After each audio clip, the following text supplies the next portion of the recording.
नमस्कार दोस्तों, स्वागत है आपका हमारे चैनल क्यूरियोसिटी सर्किट में। आज हम आपको लेकर चलेंगे गुजरात के प्रसिद्ध सोमनाथ मंदिर की यात्रा पर। गुजरात के सौराष्ट्र क्षेत्र में स्थित सोमनाथ मंदिर न केवल अपनी अद्भुत वास्तुकला के लिए प्रसिद्ध है, बल्कि इसके पीछे छुपी कहानियां और इतिहास भी इसे खास बनाते हैं। क्या आप जानते हैं कि सोमनाथ मंदिर को कई बार ध्वस्त किया गया और फिर से बनाया गया?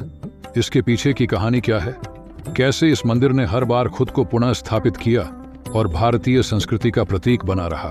चलिए आज हम जानेंगे इस पवित्र स्थल के रहस्यों और इसके गौरवशाली इतिहास के बारे में। तो बने रहिए हमारे साथ, और अगर आपने अभी तक हमारे चैनल को सब्सक्राइब नहीं किया है तो जल्दी से कर लीजिए ताकि आप ऐसी ही रोचक कहानियां मिस न करें। तो चलिए शुरू करते हैं।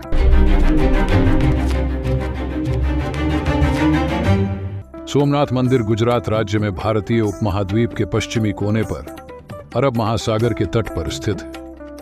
हिंदुओं के लिए एक अत्यंत पूजनीय धार्मिक स्थल सोमनाथ मंदिर भारत के सबसे प्राचीन और महत्वपूर्ण मंदिरों में से एक है, जहां भगवान श्री कृष्ण ने अपने निज धाम की अंतिम यात्रा की थी।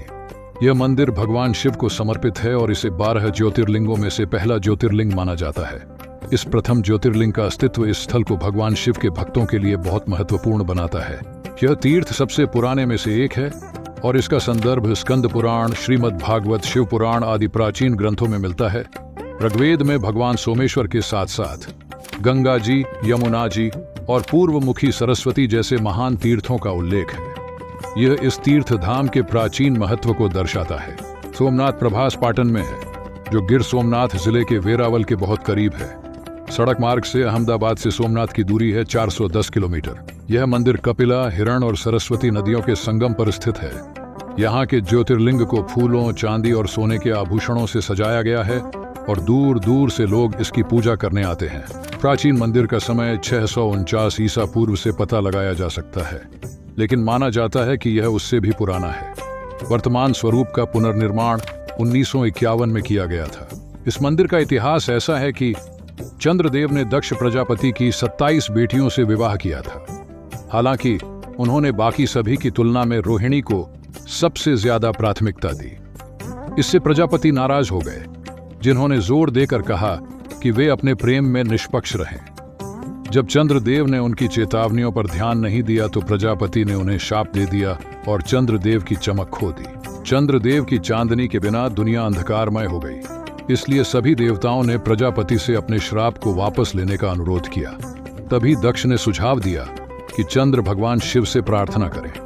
यही कारण है कि भगवान को सोमनाथ या सोमेश्वर के रूप में जाना जाता है।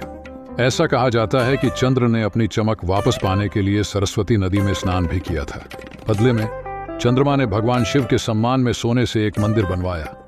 उस युग को सत्य युग के नाम से जाना जाता है। कहा जाता है कि इसे फिर से रावण ने त्रेता युग में चांदी से बनवाया था। इसके बाद भगवान कृष्ण ने द्वापर युग में चंदन की लकड़ी से इसका निर्माण करवाया। फिर से इसे कलयुग के अंत में सम्राट विक्रमादित्य ने पत्थर से बनवाया था।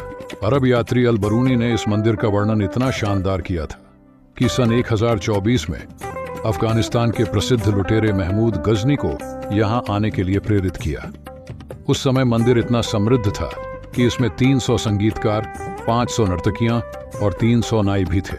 महमूद गजनी ने 2 दिन की लड़ाई के बाद शहर और मंदिर पर कब्जा कर लिया, जिसमें कहा जाता है कि 70,000 रक्षक मारे गए। मंदिर की अपार संपत्ति को लूटने के बाद गजनी ने इसे नष्ट कर दिया। इस तरह विनाश और पुनर्निर्माण का एक ऐसा सिलसिला शुरू हुआ जो सदियों तक चलता रहा। मंदिर को सन 1297, 1394 और अंत में 1706 में मुगल शासक औरंगजेब ने फिर से ध्वस्त कर दिया। उसके बाद मंदिर का पुनर्निर्माण 1950 तक नहीं हुआ। अब जानते हैं सोमनाथ भगवान के दर्शन का सही समय क्या है। बता दें कि सोमनाथ मंदिर सुबह 6 बजे खुलता है और रात 10 बजे बंद हो जाता है। इस दौरान मंदिर में विभिन्न अनुष्ठान भी किए जाते हैं। भक्त इन अनुष्ठानों का हिस्सा बन सकते हैं। सुबह की आरती 7 बजे शुरू होती है।